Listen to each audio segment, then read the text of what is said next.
Good evening, ladies and gentlemen. It's Malik Washington. How you all doing this fine day or evening wherever you all reside? I thank you for listening if you're watching this podcast. Welcome to Breaking Mental Barriers. How's everybody doing? Um I know the last video I did I was quite awry about a few things. I was in a foul mood.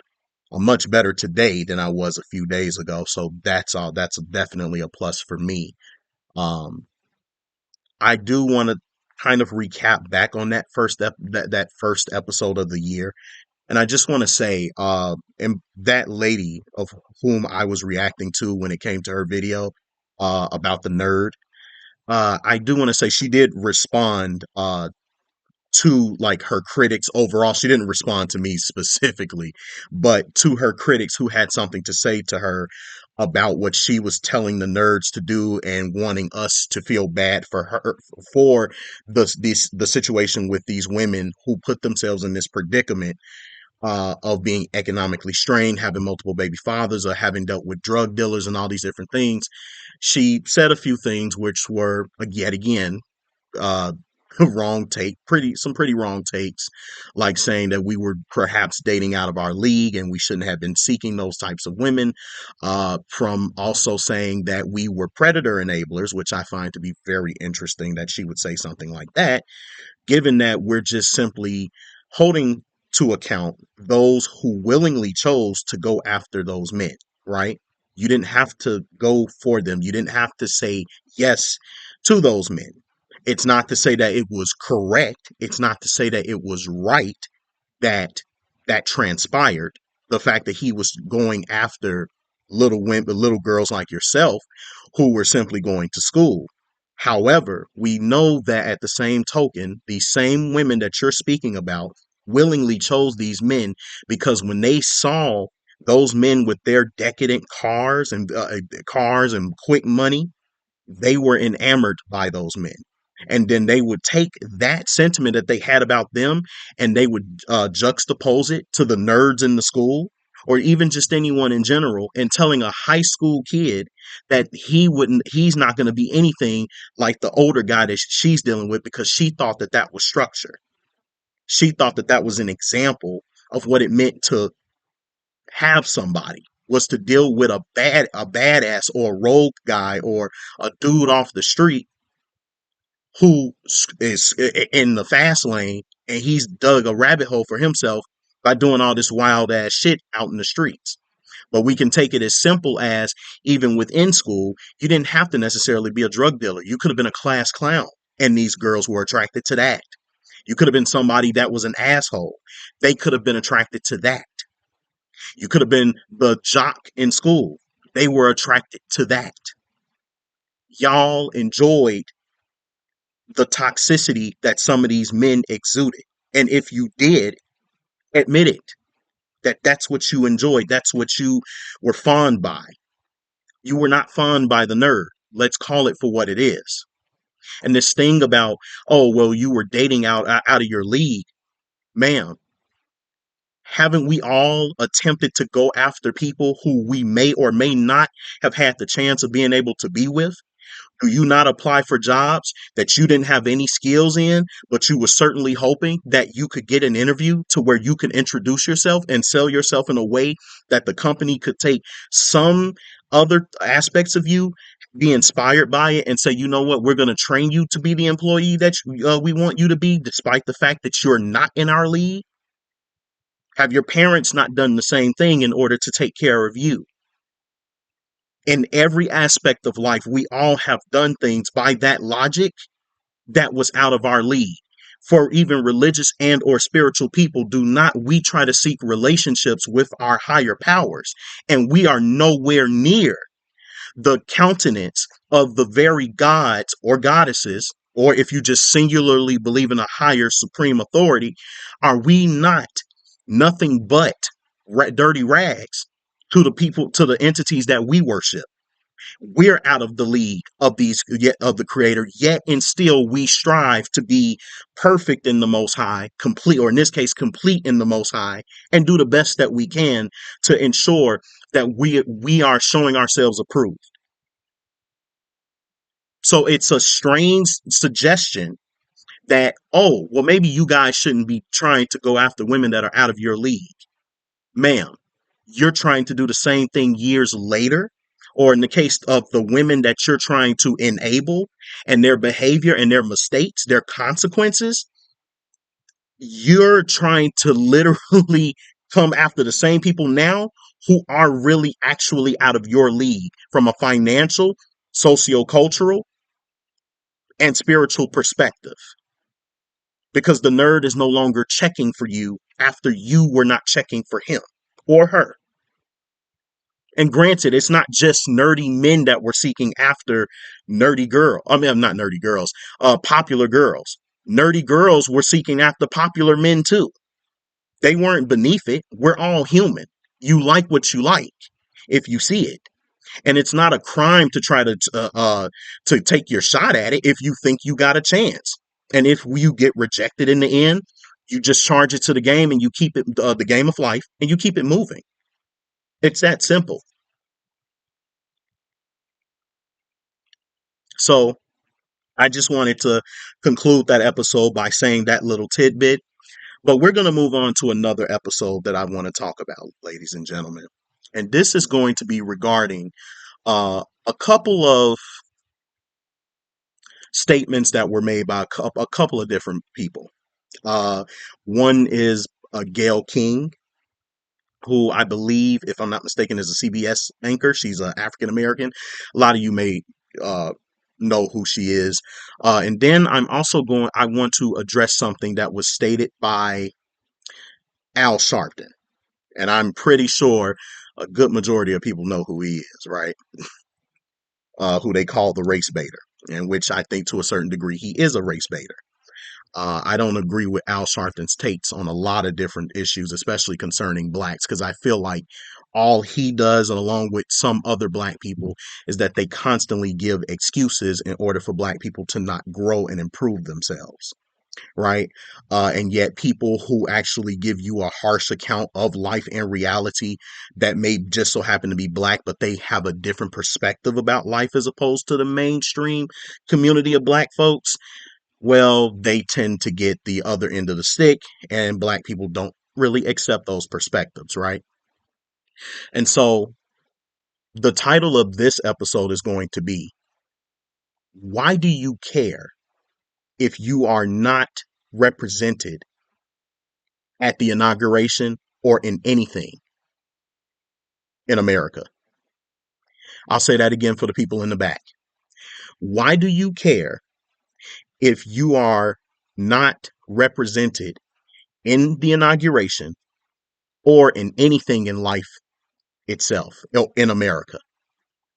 And the reason why I'm posing this question this way is because, to address Gayle King first, Gayle King made a statement, and it was quote. I'll also provide the link in the description to the article that addresses an observation that Gayle King had about Trump's inauguration that happened. By the way, congratulations to President Trump, who also was um, put in. He was finally put in. We're finally away from the Biden administration. We're now moving forward into the Trump era once more, right? I know for people that hear that, they're like, "Ugh, I do not want to go through this again. I can't believe that this devil got in there." I personally don't have that sentiment about Trump. Trump's never done anything to me personally, but you know the way social media culture is, the way that a lot of these networks are. Everyone has a hive mind, and they're basically touting talking points that comes from these different news networks, and basically everyone seems to have this imaginary disliking for this man. I don't know why, in droves, and that's fine. You're entitled to feel how you want to feel. I didn't like Joe Biden. I believe I had, like you, with your concerns about Trump, I had my concerns about Joe Biden and his VP. I believe that Kamala Harris was incompetent. I think Joe Biden was going through some elderly ailments, and they were not being addressed in due time. But this is not about those two, right? We're talking about Trump, and we're associating it with statements that were made by Gayle King and Al Sharpton. But Gayle King essentially had some observations. But one that stood out was that she felt as if there was a lack of representation of people of color, as she put it, which, if we get to the meat and potatoes of it, she's really just referring to black people. There weren't any real like black people in the inauguration like that. And so she felt like there was just an overwhelming representation of whites as opposed to being a or somewhat of a representation of a group of blacks that are there, right? And this whole conversation about representation is interesting because I don't quite understand why it matters if there is a lack of black people within that scenario, given the fact that the overwhelming majority of you guys actually voted for no, Kamala Harris. You did not vote for Donald Trump. According to some of the exit polls that were presented by the Washington Post. In fact, it was stated that 78% of black men voted for Kamala Harris, 1 point under Joe Biden when he was elected in 2020. And the other ones, black women. Black women voted for Kamala Harris at an over 90% rate in contrast to voting for Donald Trump. So you all are also the same people, if I'm not mistaken. You called this man a devil. You've called him Hitler. You called him everything in the book except a child of God. And you're entitled to believe whatever it is you want to believe about the man. Not taking that away from you. But I find it quite weird that you now are also the same people that are saying, well, why is there a lack of representation in the inauguration? Well, I would think naturally there would be a lack of representation there because, one, a lot of you don't even like Donald Trump to begin with. So why do you even care? You don't like him, yet at the same time you want people that don't like him there at the inauguration. In fact, one of your most favorite people, the Obamas, specifically Michelle Obama, didn't even arrive, and whatever her reasons were, I don't know. I could dare to guess that she simply doesn't like Donald J. Trump and she doesn't want to give him any type of clout, or she doesn't want to represent for her husband, despite the fact that they may not all agree on everything related to Trump. But Michelle Obama felt inclined to decline this invitation to come see Trump be sworn in. She didn't want to give him any attention, which is very strange. But if it's honest to what she believes, I would dare to say, well, it makes sense why there's a lack of people that are there. And if none of you guys were intending to vote for him in the first place, this should not be of any concern to you as to why she's not as to why a lot of black people aren't there. There were black people there, perhaps not in droves, but there were black people there. There were probably some blacks who were outside of the building because, of course, they couldn't host everyone inside that space. But I'm certain that for blacks that wanted to come, for blacks that were invited, they came. And it might have just been a handful, but there were those that liked him. Now, whether if they were Democrat or Republican, I would dare to say that they were perhaps conservative. Whether if there were some that were Democrat, well, that remains to be seen. Now, there is an overrepresentation of black people within the Democratic Party. That is another thing to consider, too. Not a lot of black people are actually Republican, believe it or not. A lot of you guys, the mainstream ones, some of you which are assholes, some of you which are hypocrites, some of you who don't even like Republicans like that, you all are overrepresented in the Democratic Party.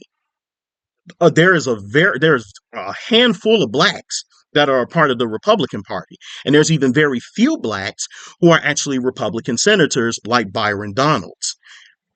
That being said, I can surmise that there probably wouldn't be a lot of black people there to begin with, even if you wanted or longed for more black people to be there, despite your liking or disliking of Donald J. Trump. So for Gayle King to make that observation, yes, there perhaps is a lack of people of color, but what do you expect, Gayle? Are you a Republican? Do you like Donald Trump? And let's say if you don't, how come you weren't there? You could have represented for black people if you felt that gung ho about not having representation in the inauguration. A lot of you guys that are saying that you don't notice certain things, you're not following through with what you're noticing. For as much as you talk, you sure don't act on what you're talking about. And that's why I love when people say the things that they say, because their actions are not executing what they're speaking of. Everyone has an opinion piece, but no one wants to actually put in the actual work to what they're saying. I would agree with you that there's a lack of it. And I would agree with you that Trump doesn't seem to be focused on diversity for as much as the Democratic Party is. But let's not forget, Trump is not solely running on diversity. He's going against different initiatives related to diversity, equity, and inclusion, which the majority of blacks, once again, support. That being said, I'm going to dare to think there's probably not going to be a lot of blacks as a result of that. So that being said, Gayle, it's quite understandable to a certain degree why there would be a lack of representation of the same people who voted against a man that they don't even like to begin with, and on top of that said that he's racist because of some comments that he said back in the day, and apparently not renting to blacks at some point, I think in the 70s or the 80s. I'll have to read a little bit more into it, but essentially you all had your reasons for why you don't like him. So I don't understand why you suddenly need the representation of blacks, therefore man who allegedly is a racist. I don't get it. So that's Gayle. And then you have our favorite guy, Al Sharpton. Now, Al pointed out something related to Trump's cabinet members. And he stated that Trump's cabinet members apparently do not have hardly any at the time. They did not have any blacks on there. No blacks were chosen. They found that to be a problem. Hell, he even already thought that the people that Trump chose anyway were some troubling nominees or candidates. I would think some of their backgrounds were quite suspect, but nonetheless, people make mistakes, blacks included. If a black person was chosen and he had a suspect background.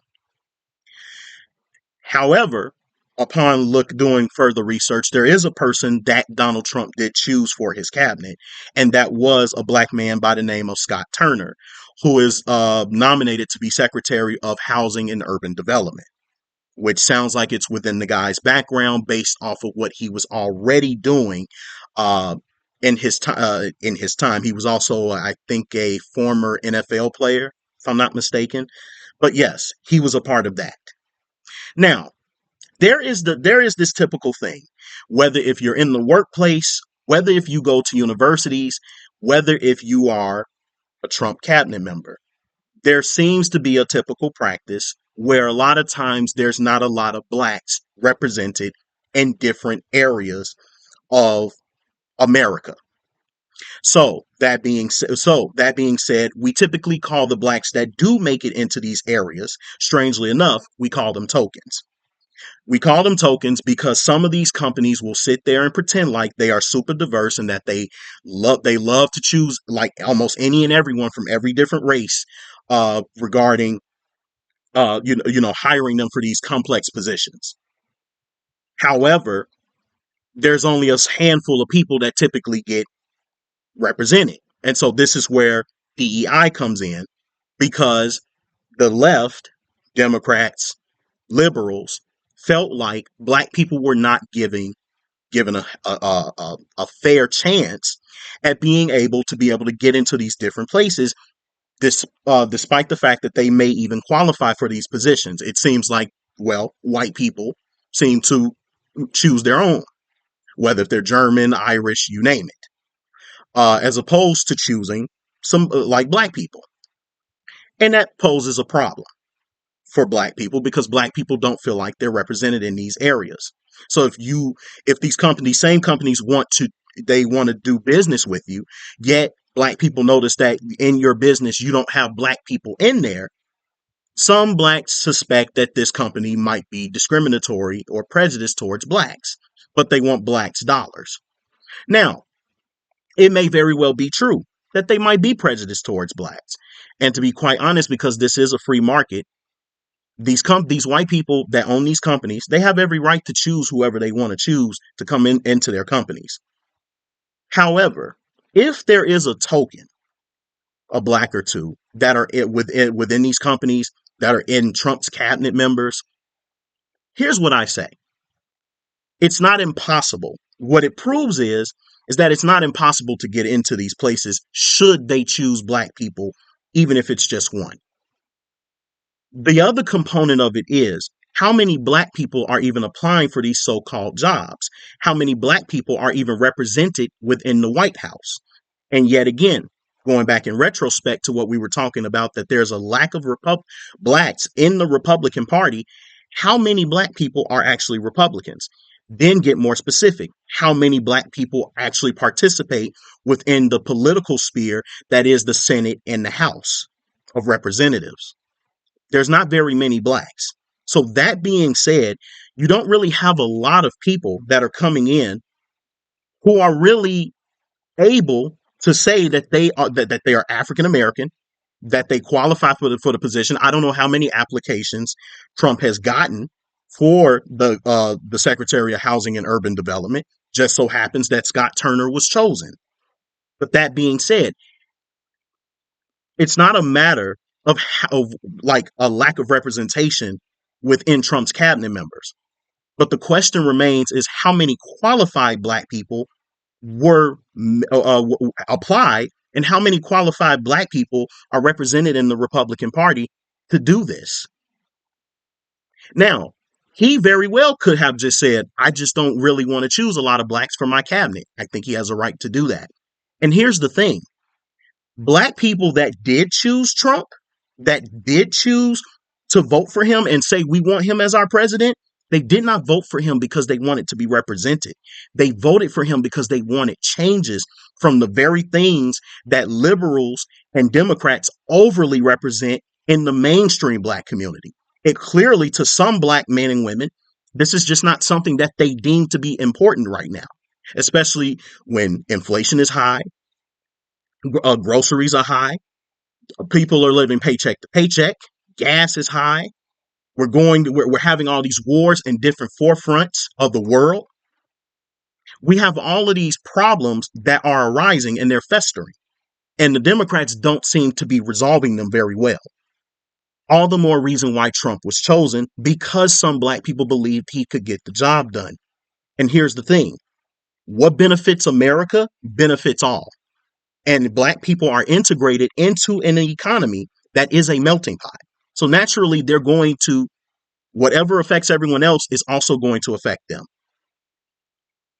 However, depending on the actions of which presidents take, or more importantly, your local administrations take, it will either affect you greatly in the positive direction, or it will affect you greatly in the opposite direction.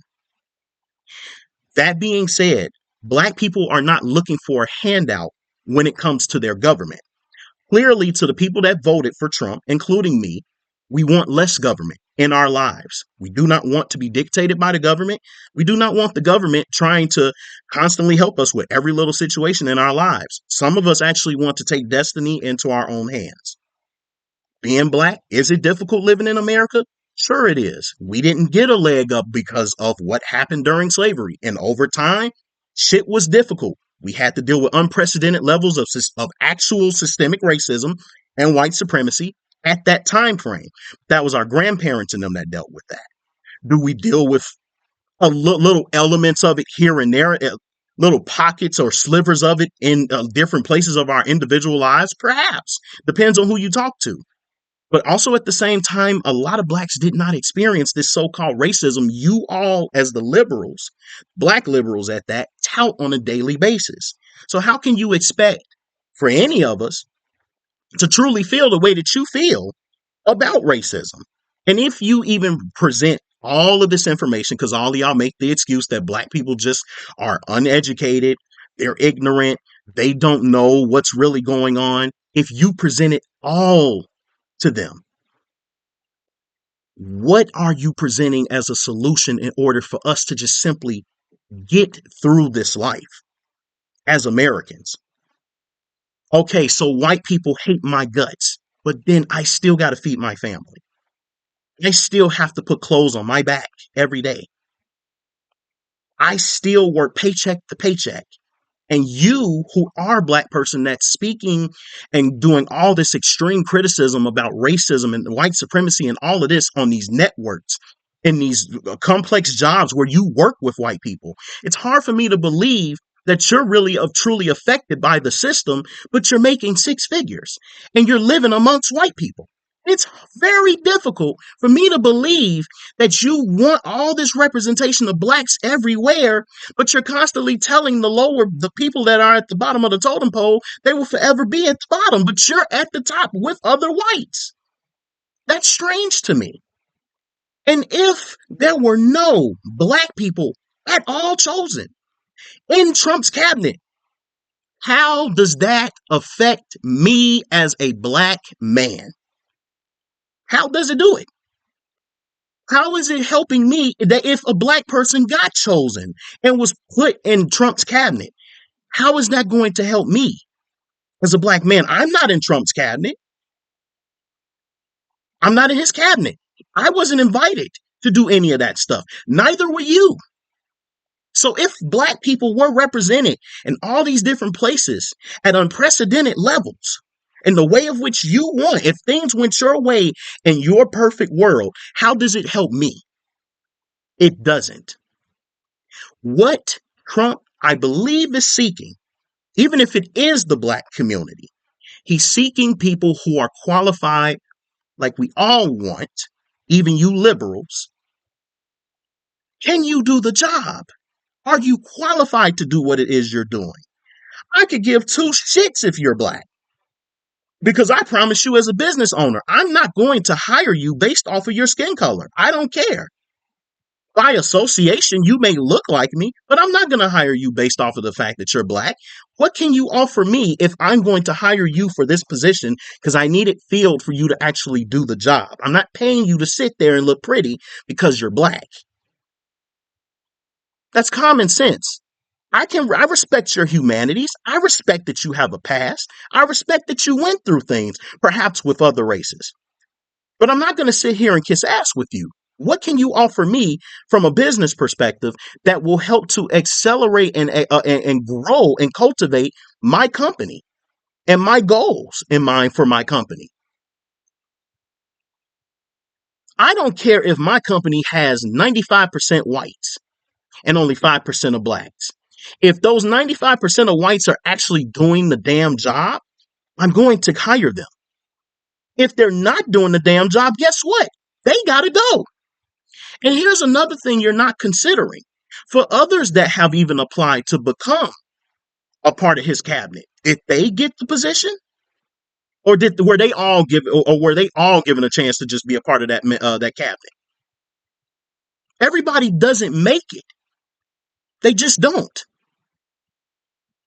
We apply for jobs every day. And there's no telling how many blacks, how many whites, how many Hispanics apply for these Fortune 500 companies. You think every single person that applies is going to get it? No, they're not. That's just life. In the same way with Trump, it's just life. And with Al Sharpton, why does it matter? Why do you care so much? Let me ask y'all this, for all of y'all that want this so bad, but you hate this man so much. Are you finding it harder to breathe? Is your life stopping? Can you not feed your families? Are you being prevented from worshiping the God that you want to worship, whoever that may be? Are you not able to express yourself sexually the way that you want to express it? Are you being oppressed in that respect? You're not able to lay with the person you love. Are you endangered every day? Ask yourself the most common, sensible questions in relation to this representation you're looking for in the White House or what you're looking for in his cabinet picks. And if black people want to be represented more in these places, stop going off of the fact that you don't like people and start paying attention to what they do so that you can learn how to be better than them, who Trump or people like Trump are picking. Prove to them that you're different. If you truly feel there's a lack of representation of blacks in there, then be the black that is qualified. And moreover, if there is a lack of representation and they simply don't want you, which could be the reality, make your own representation. Represent yourself. Have enough pride to come out and do the best that you can in this life, not dictating it off of basing it off of what Trump is doing. Screw Trump. You are your own individual. No Democrat and no Republican and not even an independent is going to help. It can help you figure out what is your purpose in this world and what you can do to help America be better. All this shit talking that y'all do is for the birds. What are you going to do in order to be a better representative for blacks? If you truly care about representation, representation should not be based solely off of this. What's on your epithelial layer? It should not matter. What should matter is what you do with this body that is African in appearance or biracial or whatever it is your makeup is, based off your ancestry or just by your parents, whatever. What are you doing to show yourself approved? So you can be that example for the next generation that comes along and they can represent. What are you doing to compete? And at least if you're doing everything right, guess what? Not even white people can tell you that what you're doing is wrong. Because we all have to do it. And if they do, well, then they're just fucking assholes. And that's as simple as that. But nobody's messing with you. Nobody's stopping you from being able to work. Nobody's stopping you from being able to go out here, get a bag or whatever it is that you want to do in life or to get married. America is full of opportunities. Whatever Trump is going to do in this administration that will help you and yours, take advantage of that. You don't have to like the man in order to take advantage of some of the things that might potentially be lucrative for your life. Go off of that. Have some pride and integrity in yourself. Represent yourself. Stop looking for other black people to represent you and your quality and your value. You do that. This whole talk about representation and diversity is going to be for the birds. Diversity in terms of being represented in a qualified way, I think matters more so than what you look like. Because at least then, it's not only just about a person looking like something, it's also about what they're able to serve to others as a skill or a service. Until we get to that point, black people are going to always be at the bottom. And if we're not trying, then you might as well roll over and pass on.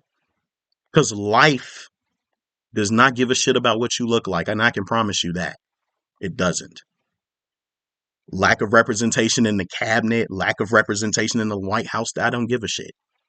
I didn't vote for him because of that. I voted for him because I wanted him to change all of these whack ass policies that the other party did not do right, in my humble opinion. You think I want illegal immigrants here in America killing off our people? You think I want us to go to war and get blown to bits by China and Russia, or we're bombing them and so on and so forth?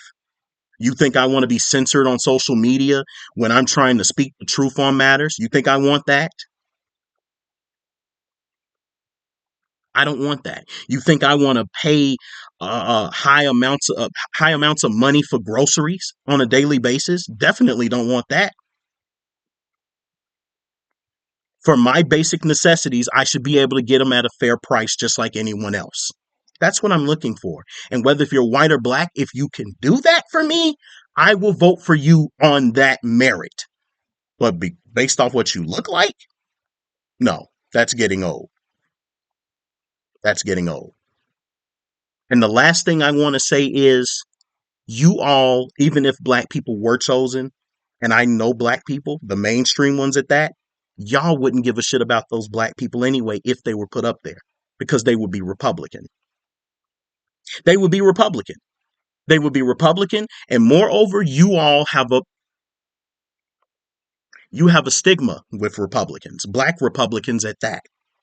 I hear the things that y'all say about black Republicans or conservatives. Hoons, sellouts, soft shoeing, buck dancing. All this shit that white people, your white granddaddies 5, 6 generations ago used to say about your own ancestors. Touting all these racial epithets against people that look like you or think differently than you on that premise. And that's sad.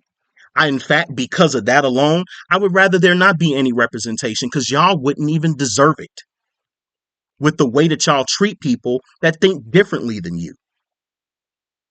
So that being said, we get what we get.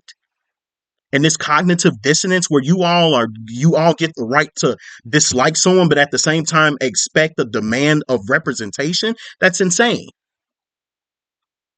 You get to dislike someone, not vote for them, but then you want to make demands. That's insane.